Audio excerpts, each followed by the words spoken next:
Hi, it's been a long time, and I thought I'd get back on and at least say hello to everyone, and thank everybody for all the sweet thoughts and wishes that you've sent our way. As you know, it's been a trying time for Alan and I with the accident and the recovery, and things are going well. But in the process, Alan has been the focus of things, and that rightfully so, absolutely. He's the light of my life and certainly deserved all of the attention. But in the process, should we say at least some of my own trials and tribulations have been overlooked. And so I thought it'd be a good time to at least come and share some of that with you. In this period, in the process of surviving, I've had to venture out into areas I don't normally go. Places like salvage yards populated by men named Bruno and Tony.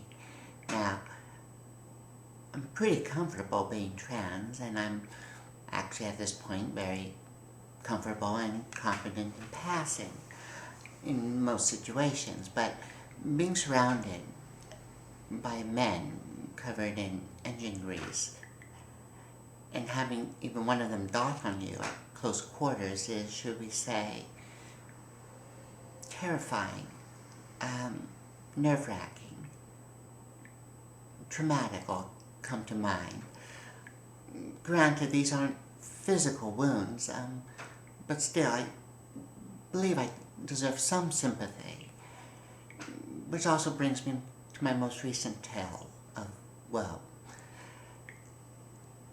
Of course, as you know, the car was demolished that Alan was in, which in itself was an incredible sight. If you saw some pictures, but up close, the only conceivable area that a human being could have survived was directly around the driver.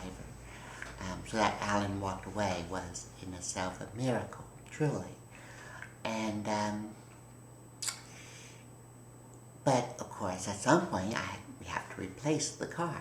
And so over the last several weeks, I've been researching. I have been looking at crash test ratings closer than I've ever looked at them in my life. I mean, I'm like examining in detail crash test photographs. The dummies, they put grease paint on them, and you can watch where the grease paint goes all over the interior of the car, which I've now taken great interest in. I eventually settle on a car.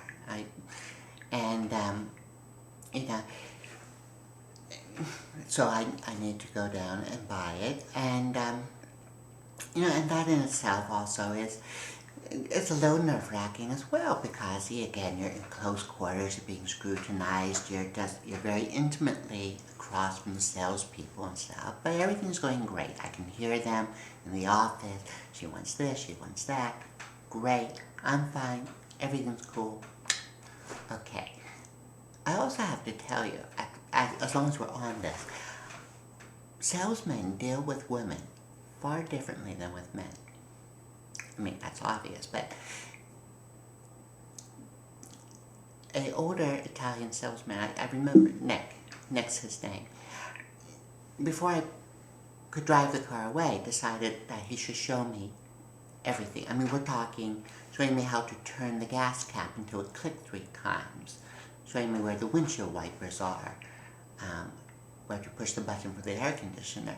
I felt like saying, Nick, I've been driving for 30 years. I know where everything is. But Nick was cute, and it was hard to deny him the pleasure of showing me everything, so I let him.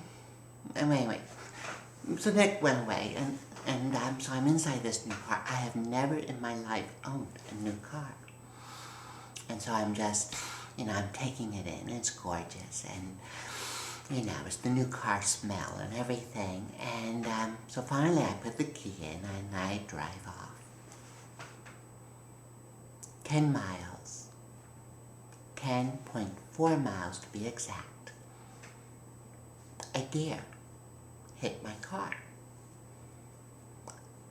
A deer ran smacked into the side of my brand new car. The car that was a replacement for the car that Alan smashed into a tree. You also have to understand, I had just finished insuring this car at 3:30 that day. The insurance only existed in paperwork. It hadn't even been entered into the system, and I'm making a claim on it. I mean, the insurance company had some difficulty believing this. I mean, what's the odds that a deer would sacrifice itself just 10 miles, you're driving and after 10 miles, the deer just commits suicide on the side of your car. And, I mean, at least I could prove that the deer hit me, because you do not hit a deer with the side of your car. So that, at least those facts could be established. This is true. This story is true. I am not making this up. And so, tomorrow, at 8 a.m., I am taking my brand new car to an auto body shop to be repaired. Notes of sympathy, gestures of empathy are more than welcome. You can leave them down there. I would give you my address to send flowers, but I need to keep a little bit of privacy. Needless to say, it has been a week. I do not know what the universe has against me. I don't know why somehow it's out to make my life miserable. Miserable is a good word. But it hasn't quite succeeded. I still have my sense of humor. And Alan and I will make it through this. One way or another, we will get through. Until then, I'll keep smiling, and I'll hope to see you. I do want to make some more videos. I mean, I know a lot of you are talking about a lot of wonderful things. There's a lot of topics out there I'd love to join in on, and so that will come in time.